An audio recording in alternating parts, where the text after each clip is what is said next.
Ka te kotahi ana ki te āhuatanga e Maramana mō nā kaupapa Tapurawa a whānau ora. He whakaaro anō mō Tūria.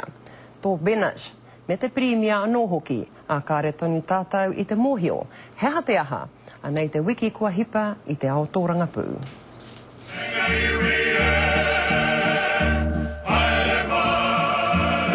Ki he kaupapa Māori anake a whānau ora. Our policy is based on need, not race, and that's the way it will be implemented. Actually, the concept itself can be used for New Zealanders. This is a concept that all New Zealanders can benefit from. Nō reira mā ngā iwi katoa a whānau ora. It's no different from Kahangarao or Kura kaupapa. I te mōhio ia he kaupapa Māori tēnei.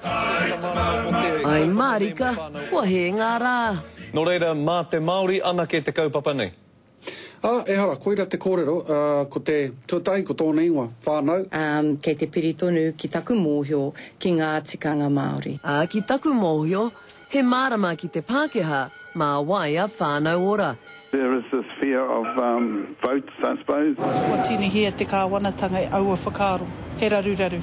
Mai rā noa tari ana Turia e mea ana mā te Māori tonu a whānau ora. Do you think that they're going to be more sympathetic for Māori by Māori kaupapa? Well, that's what it appears. Does he agree with the Minister of Health, who said that funding for Māori programs is race-based? On behalf of the Prime Minister, Whānau Ora is a program for all New Zealanders.